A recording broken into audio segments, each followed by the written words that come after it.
সামনের দিকে যাই। আল্লাহর হাবিব থেকে বললেন, জিবরাইল ভাই, কেন আপনি ওহী নিয়ে আসলেন না? জিবরাইল আমিন প্রথম তাকে জবাব দিতেছে, ইয়া রাসূলুল্লাহ, কেন ওহী নিয়ে আসি নাই জানেন? আল্লাহ রাব্বুল আলামিন বলেন, ওয়ালা তাকুলান্না লিশাইইন ইন্নী ফাইলুন যালিকা গাদা। যখন আপনি বলবেন আগামীতে এই কাজটা করব, আগামীতে এই কাজটা করব, ইল্লা আইয়াশা আল্লাহ, তাহলে অবশ্যই বলবেন ইনশাআল্লাহ। হে রাসূল, আপনি ভুলে গিয়েছিলেন, আগামীতে কোন কাজ করার কথা বললেন অবশ্যই বলতে হবে ইনশাআল্লাহ। যদি 2 ঘন্টা পরেও কোন কাজ করার ইচ্ছা পোষণ করেন অবশ্যই ইনশাআল্লাহ বলতে হবে, আমলটা নিয়ে যান। আর আল্লাহর হাবিব বলেন, আল্লাহ পাক বলেন, যদি ইনশাআল্লাহ বলতে তুমি ভুলে যাও তাহলে কি করবে শোনো, ওয়াযকুর রাব্বাকা ইযা নাসিতা ওয়া কুল আসা আইয়াহদিয়ানি রাব্বি লিআকরাবা মিন হাযা রাশাদা। যদি আপনি ইনশাআল্লাহ বলতে ভুলে যান, যখনই আপনার মনে পড়বে তখনই পড়ে নেবেন ইনশাআল্লাহ। বলেন ইনশাআল্লাহ। মনে থাকবে ইনশাআল্লাহ। তাহলে চলেন সামনের দিকে যাই। প্রশ্ন করেছে কয়টা? প্রথম প্রশ্নের জবাব সূরা বনী ইসরাঈলে দিয়েছে, ওটা আমাদের আলোচনার বিষয় নয়। আলোচনার বিষয় হলো দ্বিতীয় প্রশ্ন। সেই বিস্ময়কর যুবক কারা, যাদের ঘটনা অত্যন্ত বিস্ময়কর, অত্যন্ত বিস্ময়কর। আল্লাহ পাক এই জবাব দিয়ে সূরাটা নাযিল করে দিল। আল্লাহ পাক বলেন, হে রাসূল, তারা আপনাকে প্রশ্ন করেছে, আপনি তাদেরকে জবাব দিয়ে দেন। বিস্তারিত যদি বুঝতে চাই কিছু সময় লাগবে ভাই, দিবেন তো ইনশাআল্লাহ। দেশের নাম হলো জর্ডান। দেশের নাম কি? সবাই বলেন না, দেশের নাম জর্ডান। বাদশার নাম হলো দাকিয়ানুস। বাদশার নাম দাকিয়ানুস। বৈশিষ্ট্য তার 3টা। ধরে বলেন কয়টা? 1 নম্বর হলো জালেম, 2 নম্বর হলো নিষ্ঠুর, 3 নম্বর হলো মূর্তি পূজক। তাফসীরে এসেছে পৃথিবীতে যত স্বৈর শাসক এসেছে তাদের বৈশিষ্ট্য ছিল 3টা। ধরে বলেন কয়টা? 1 নম্বর, তারা মারাত্মক আকারে জালেম হয়। কি পরিমাণ জালিম হলে, কি পরিমাণ কত বড় জালিম হলে ফেরাউন মুসা নবীকে পৃথিবীতে আসতে দেবে না বলে লক্ষ লক্ষ ছোট্ট শিশুদেরকে হত্যা করেছিল শুধু মুসা নবীকে ঠেকানোর জন্য। কি পরিমাণ জালেম হলে ইব্রাহিমকে, তাজা মানুষকে আগুনে ফেলার জন্য নমরুদ অনুমতি দিতে পারে।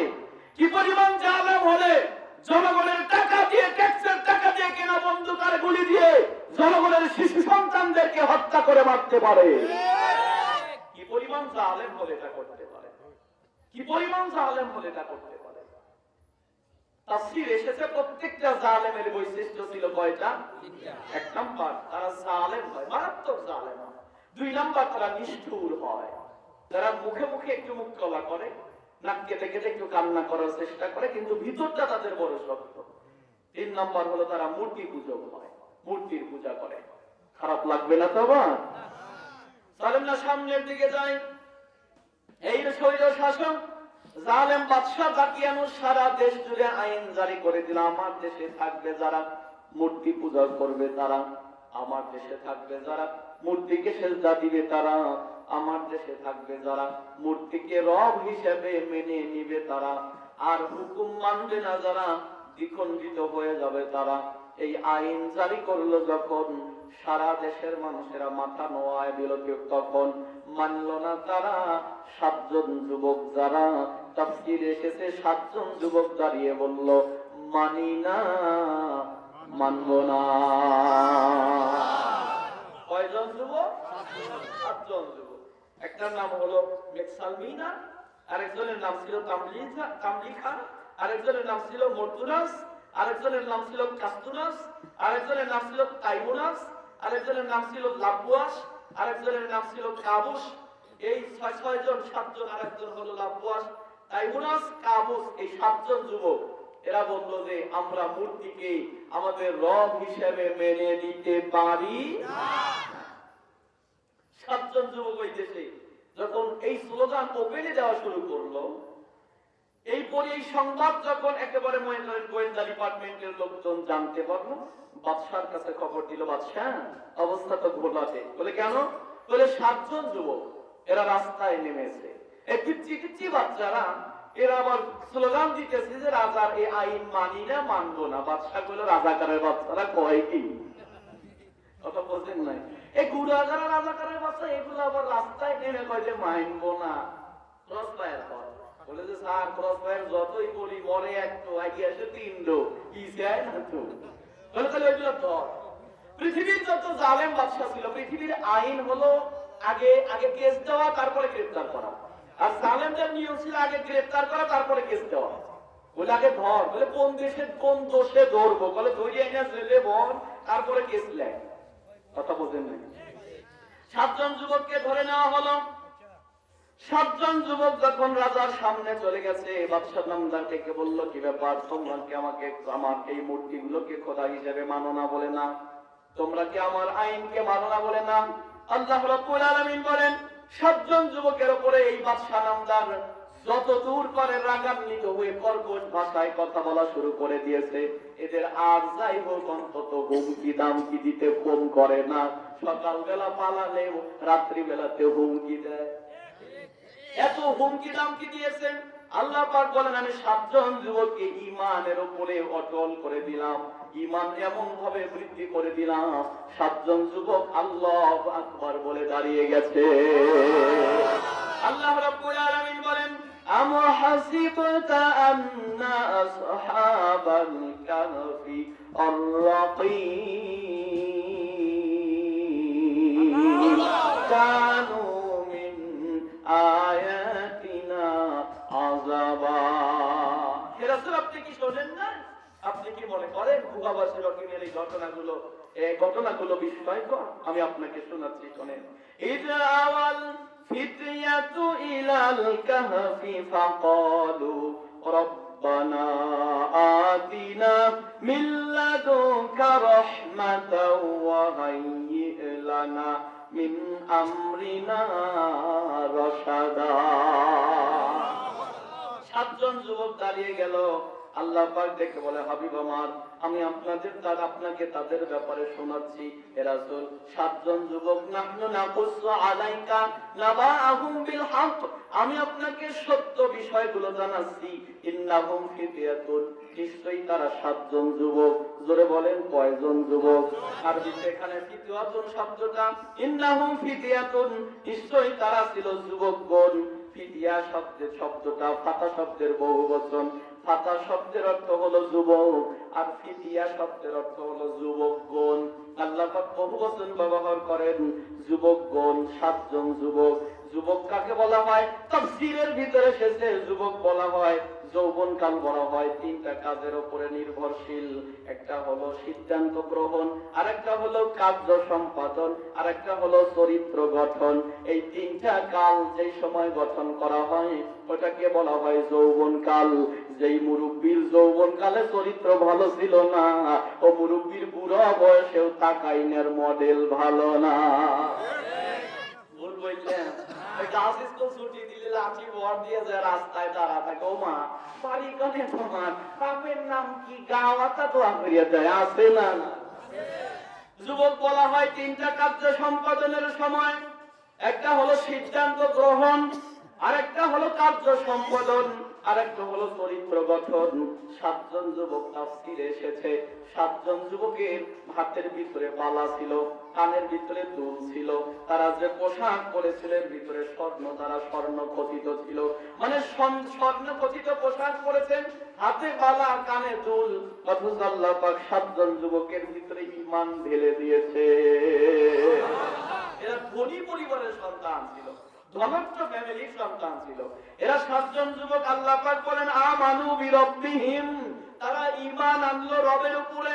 রবের উপরে ঈমান আনার পরে সাতজন যুবক ঘোষণা করতেছে, সাতজন যুবক ঘোষণা করতেছে, ফাকালু রব্বুনা রব্বুল রব্বুস সামাওয়াতি ওয়াল আরদ, আমাদের মালিক তো তিনি, আসমানের মালিক যিনি, আমাদের রব তো তিনি, জমিনের রব যিনি, আমাদের রব তো তিনি, জীবন দেন যিনি, আমাদের রব তো তিনি, মরণ দেন তিনি, আমাদের রব তো তিনি, সম্মান দেন যিনি, আমাদের রব তো তিনি, অপমান করেন যিনি, যা যিনি আসমানের মালিক, যিনি জমিনের মালিক, ওই রব ছাড়া অন্য কোন রবকে রব হিসাবে মানি না। দেখেন আল্লাহ শব্দ কি ব্যবহার করেছেন, অল আরদি সামাওয়াতি ওয়াল আরদ, আসমান জমিনের রব, রব্বুনা রব্বুস সামাওয়াতি ওয়াল আরদ। তারপরে শব্দ দেখেন লান্না দুআ, লান্না দুআ, আল্লাহ পাক বলেন তারা বলল লান্না দুআ, এটা হলো মুজারের সিগা। তারা বলল, বর্তমান আর ভবিষ্যৎ দুইটা কাল ব্যবহার করা হয়েছে এই শব্দের ভিতরে, প্রেজেন্ট এন্ড ফিউচার টেন্স। তারা বলে রব হিসেবে শুধু ওনাকে মানি, অন্য কাউকে রব হিসেবে বর্তমানেও মানি না, ভবিষ্যতে জীবন থাকতেও মানব না। কত সুন্দর শব্দ, লান্না দুআ। আমরা বর্তমানেও মানি না, ভবিষ্যতেও মানব না। ঈমান কাকে বলে? ঈমান কাকে বলে? রাজার সামনে দাঁড়িয়ে বলতেছে ওই রবকে রব হিসেবে মানি, ওই রব ব্যতীত অপর কাউকে রব হিসেবে মানি না, মানব না। কোন হিসেবে মানব? আপনি যুক্তি দেখা।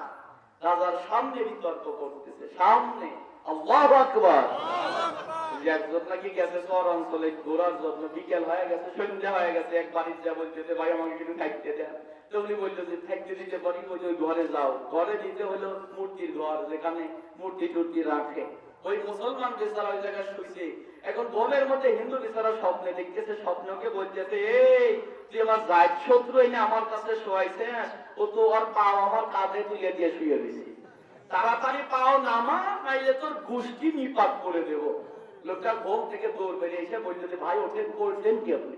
এই মূর্তির গাড়ের উপর যে পা দিয়ে শুয়ে রয়েছেন। বললো যে ভাই ভুল হয়ে গেছে। আবার ঘুমাইছে লোকটা, আবারও ওই কাজ করে ঘুমাইছে।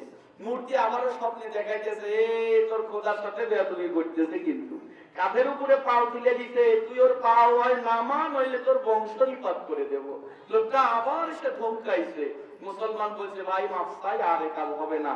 দেখা গেল লোকটা আবার চলে গেছে, ঘুমাইছে, কিন্তু ঘুমের ভিতরে কি হয়েছে আবার পাও যায় মূর্তির কাঁধের উপরে পড়িয়ে আছে। মূর্তি স্বপ্নে দেখাইতেছে তুই আমার জাত শত্রু, আমার বাইর জায়গা দিতে ঘরে, ও তোমার কাঁধের উপরে পাও দিয়ে শুয়ে রয়েছে, আর পাও নামা, নইলে তোর বংশ নিপাত করে দেব। ওই হিন্দুটা চিন্তা করতেছে আল্লাহ এ আবার কয় কি, যে কাঁধের থেকে পাও নামাইতে পারে না, ও আবার বলে আমার বংশ নিপাত করে দেব। এই ওই রবকে রব হিসেবে মানি, অন্য কোন রবকে রব হিসেবে মানি না।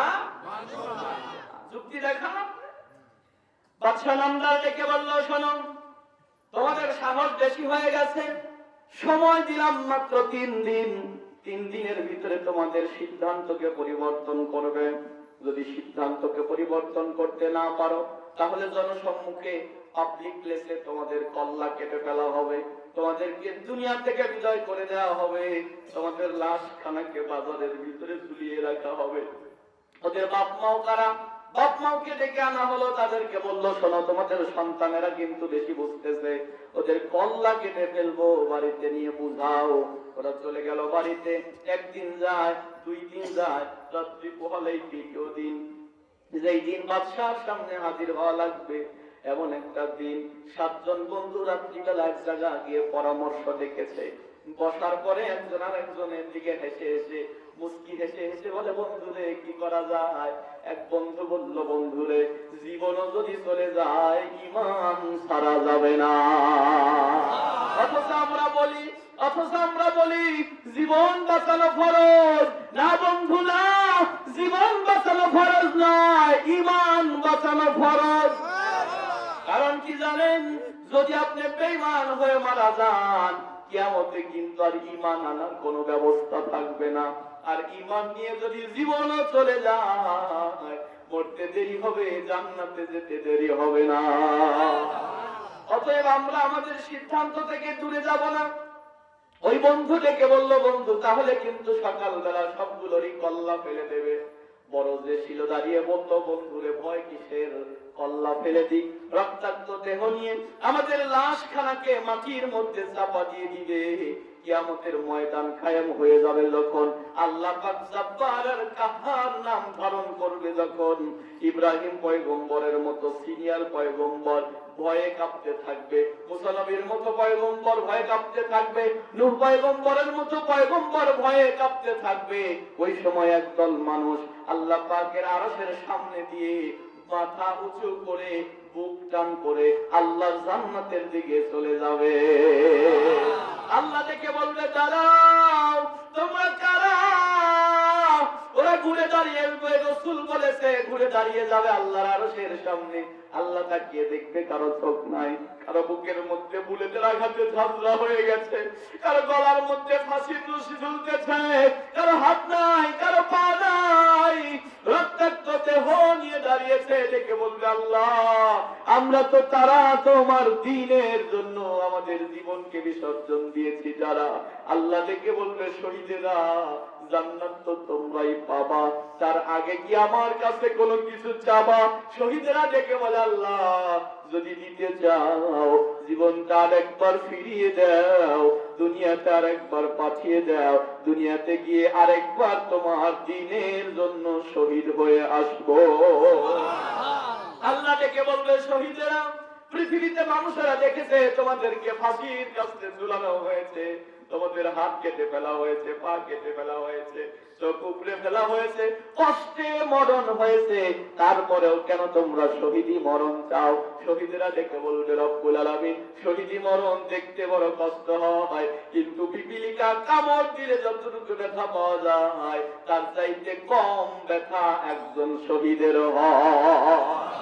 আমার বাপজি শোনেন, আমি যদি মারা যাই, আপনি যদি মারা যান, আপনি হাফেজ সাহেব মারা যাবেন, কবরে অনাদি অনন্ত কাল থাকতে হবে।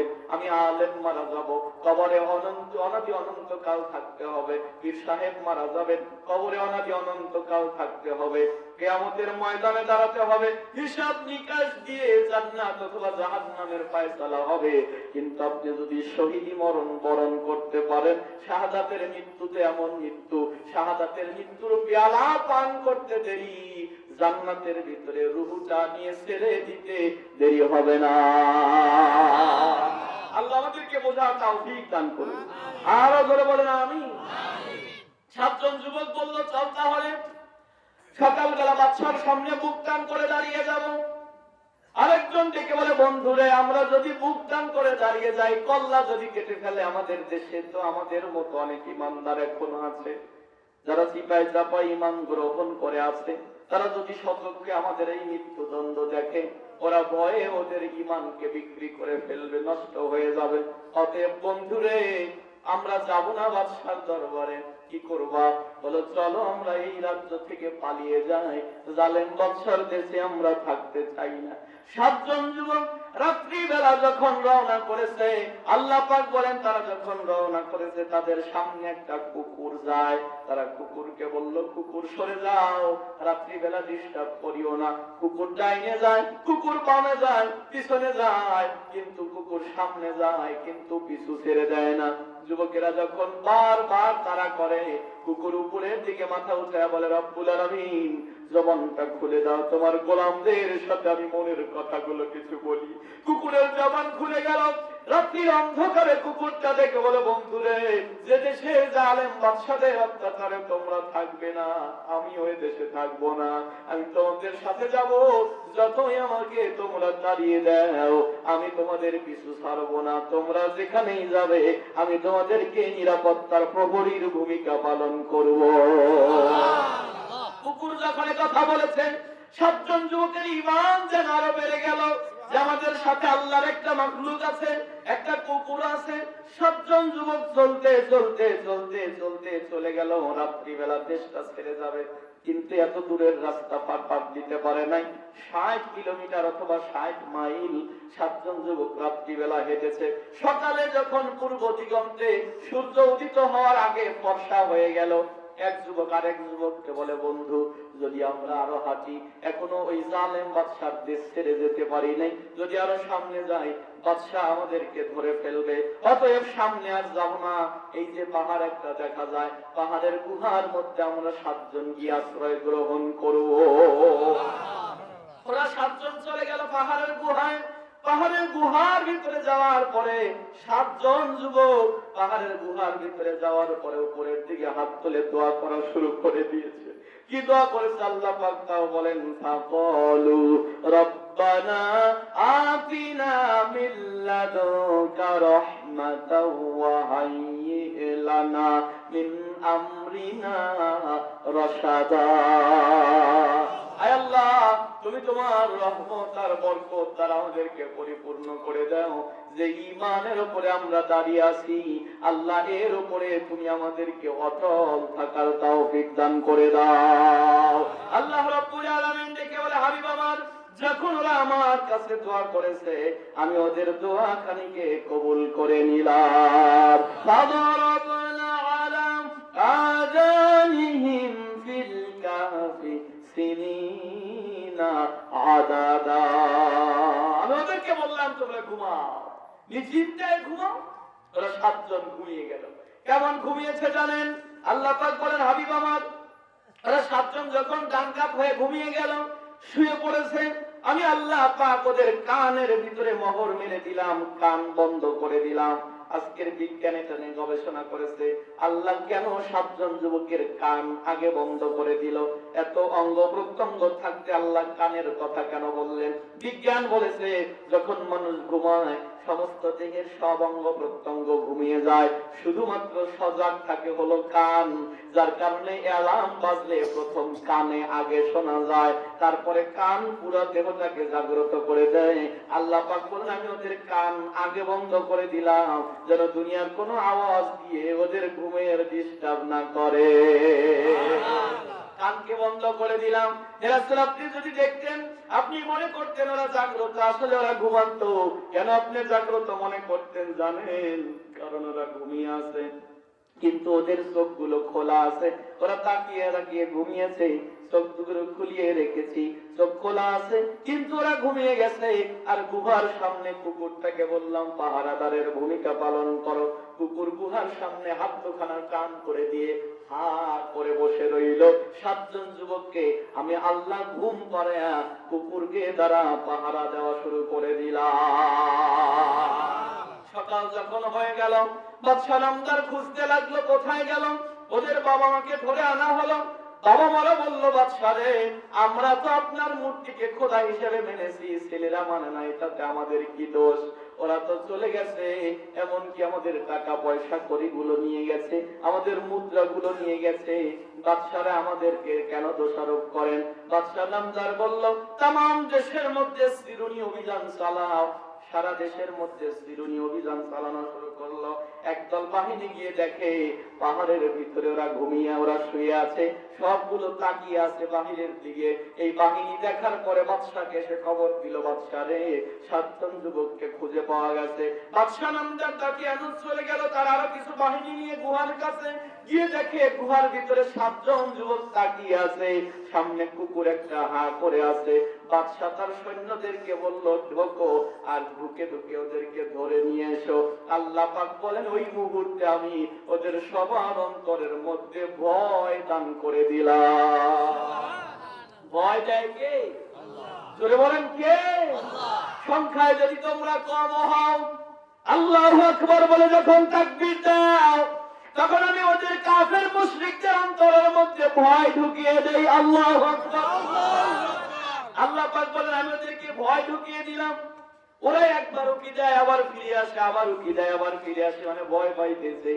বাদশা বলল, বেটা যা। ওরা বলল, শোনেন বাদশা নামদার, চাকরি ছেড়ে দিতে পারি, গুহাতে ঢুকতে পারবো না, আপনি যান। বাদশাকে বলল, আপনি যান। ও কিছু সময় গেছে, যা দেখল যে কুকুরটা হা করে আছে, ওই যে যুবকেরা শুয়ে আছে, 7 জন তাকায় আছে। চিন্তা করলো, যদিও যাই, না হয় কুকুরটাকে পাশ কেটে গেলাম, কিন্তু যাওয়ার পরে যদি দেখি পাশে আবার বাঘ একটা হাঁ করে আছে, তাহলে সামনে বাঘ পিছনে কুকুর, সামনেও যেতে পারবো না পিছনেও আসতে পারবো না। কিছু মানুষ কিন্তু গ্রামে এমন আছে, বিদ্যুৎ বিলও দেয় না, মিটারও কাটতে দেয় না, কথা কয় না। এই মিটার কাটতে আসছে, মহিলা দাও নিয়ে পিছনে খাড়া হয়েছে, তুই মিটার কাটবি আমি তোর কল্লা কাটবো। লোকটা ভয়ে দিছে যাইয়া তোর, মহিলা পিছনে পিছনে মাথায় কাপড় বেঁধে দৌড়াইছে। কিন্তু লোকটা যায় একেবারে মনে করে যে একটা খেজুর গাছে উঠছে, ও খেজুর গাছের গোড়ায় দেওয়া বলতেছে যে গাছে উঠতে পাইছি না, যে তো ছাড়িয়ে দিলাম, তবে তুই গাছে থাকবি যতক্ষণ, আমি এখানে দাঁড়ায় থাকবো ততক্ষণ। ওই চিন্তা করলে উপরে গেলেও বিপদ, নিচে আসলেও বিপদ। ট্রিপল লাইনে ফোন দিছে, স্যার তাড়াতাড়ি বাঁচান, জীবন আমার যায়। এরকম মানুষ কি সমাজে নাই? বাচ্চা দেখলে যদি সামনে যাই, নাই কুকুর না বাস কেটে গেলাম, বাঘ যদি হা করে পিছনে এসলে কুকুর, কোন দিকে যাবো? বাদশা বললে যাচ্ছা তোরা যাবি না, বললে যে চাকরি গেলেও যাবো না। বাদশা বললে যে আচ্ছা, ওদের মারতে পারলাম না হাতে, ওদের মারবো ভাতে। কথা কি বুঝেছে? মারতে পারলাম না হাতে, মারবো ওদের হাতে। ওই গুহার সামনে দেওয়াল দিয়ে দে, প্রাচীর দিয়ে সবগুলোকে আটকাইয়া দে, সবগুলো জীবন্ত কবর দিয়ে দিলাম, সবগুলো জীবন্ত কবর, সব গুহার ভিতরে। দুনিয়ার কেউ এদের সন্ধান পাবে না, কোনদিন বের করতেও পারবে না, আয়না ঘরে ঢুকা। কথা শুনেন, গুহার সামনে একটা প্রাচীর দাঁড় করিয়ে দিল, বললো শোন, 7 জন যুবকের নাম লেখ। আমার একটা প্লেটের মধ্যে 7 জন যুবকের নাম, তার বাবার নাম মায়ের নাম লিখে আমার সিংহাসনের নিচে গর্ত করে তার ভিতরে এটা পুঁতে রাখ। আমার কলসিতে গায়ের সাথে 7 জন যুবকের নাম, বাপ মার নাম লিখে সিংহাসনের নিচে পুঁতে রাখা হলো। বাদশা নামদার বললে এটা আমার কৃতিত্ব, আর এই গুহার সামনে প্রাচীর ঘেরা দিয়ে দে, এর সাথে 7 জনের নাম লিখে দে, যেন তামাম পৃথিবীর মানুষেরা জানতে পারে আমি কত বড় শক্তিধর ছিলাম। 7 জন যুবককে জীবন্ত কবর দিয়ে দিয়েছি। 7 জন যুবক ওর ভিতরে শুয়ে আছে। আল্লাহ পাক বলেন আমি ওদেরকে শান্তির ঘুম দান করে দিলাম। ওরা গুহার সামনে মুখের কাছে প্রাচীর দিয়ে গুহাটাকে বন্ধ করে দিল। আল্লাহ দেখে বলে হাবিব আমার, ওই যুবকদের ব্যাপারে ইহুদিরা আপনার কাছে প্রশ্ন করেছে, অথচ যুবকদেরকে আমি আল্লাহ নিজ হাতে রক্ষা করেছি। কেমনে রক্ষা করেছি জানেন? ওরা 7 জন যখন ঘুমিয়ে পড়লো, নীরবে ওদের ঘুম দিয়ে দিলাম। এক হাতে ঘুমিয়ে থাকলে ওদের প্যারালাইজ হয়ে যেতে পারে, রক্ত চলাচল বন্ধ হয়ে যেতে পারে। আল্লাহ পাক বলেন আমি আল্লাহ নিজ হাতে যাতাল ইয়ামিনি ওয়া যাতাশ শিমাল, আমি ডাইন কাত করলাম আবার বাম কাত করে দিলাম। কোন সময় ডাইন কাত, কোন সময় বাম কাত, কোন সময় চিত করে এভাবে কাত ঘুরায় দিতেছি। আজকে আমি আপনি যখন ঘুমাই, বিজ্ঞান বলেছে মানুষকে প্রশস্ত বিছানায় ঘুমাতে হয়, কেননা হাত পা মেলে মানুষ ঘুমালে রক্ত চলাচল ভালো থাকে। যখন মানুষ এক কাতে চেপা জায়গায় ঘুমায় থাকে, রক্ত চলাচল বন্ধ হয়ে শরীর প্যারালাইজড হয়ে যেতে পারে। যেরকম আমরা একটা 2 পায়ের উপরে যদি কিছু সময় বসে থাকি, পাও কিন্তু ঝিমঝিম করে। আজকের বিজ্ঞান বলেছে এক কাতে ঘুমাতে গেলে ডান কাতে ঘুমায়, কিন্তু বান্দা মানুষটা আপনা আপনি ডান বাম হয়ে শুয়ে পড়ে। কিন্তু আল্লাহ পাক বলেন গোলাম তুমি ডান কাতে ঘুমাও, আর আমি আল্লাহ রহমতের চাদর দিয়া তোমাকে এক কাত ফিরিয়ে দে। কেন ফিরিয়ে দেই জানো? আমি আশা আছি তুমি সকালবেলা উঠে আমি আল্লাহকে আল্লাহ বলে একটা ডাক দিবা। গোলাম রে তুই ডান কাতে ঘুমালি, এক কাতে রাখতে পারতাম, কিন্তু তোর কাজটা বন্ধ হয়ে যাবে, প্যারালাইজ হয়ে যাবে। আমি নিজ হাতে তোকে বাম কাতে শোয়া দেই, আবার কাজ ফিরে দেই। গোলাম রে আর তুমি আমি আল্লাহকে ভুলে যাও। আজকে আমরা এখানে বসে আছি, রাত্রিবেলা ঘুমিয়েছি, ডান কাতে ঘুমালাম, প্যারালাইজ যদি আল্লাহ দিয়ে দেয় ঠেকাতে পারবো না। ওই আল্লাহকে রাজি খুশিতে করার জন্য আমরা বলছি আলহামদুলিল্লাহ। আল্লাহ পাক বলেন হাবিব আমার, কিভাবে 7 জন যুবককে আমি রক্ষা করেছি জানেন? সূর্য যখন সকাল বেলা উদিত হয়, গুহার মুখের উপরে আলো পড়ে, গুহার ভিতরে ধাপ হয়ে যাবে, গরম হয়ে যাবে। আমি আল্লাহ সূর্যকে বললাম সূর্য তুমি যখন উদিত হবে ডান দিক দিয়ে একটু বাঁকা হয়ে ঘুরে যেও, যেন তোমার সূর্যের তাপ গুহার মুখে না লাগে। যখন তুমি অস্তমিত হবে বাম দিকে একটু ঘুরে গিয়ে বাঁকা হয়ে অস্তমিত হয়েও যেন সূর্যের তাপ গুহার কাছে না লাগে। তার মানে একজন ইমানদারের দাম জালেম বাদশার কাছে না থাকলেও আল্লাহর কাছে ইমানদারের দাম কত বেশি। ইমানদারের জন্য আল্লাহ সূর্যকেও ডাইনে বামে কাজ করে উঠায়া দেয়। আজও পর্যন্ত সূর্য কিছু সময় এপাশ দিয়ে ঘুরে যায়, যায় না? আমার বাপজি, জালেম বাদশা জীবন্ত মানুষদেরকে কবর দিল। বছরের পর বছর চলে যাচ্ছে, যুগের পর যুগ চলে যাইতেছে, জালেম বাদশার পতন হলো।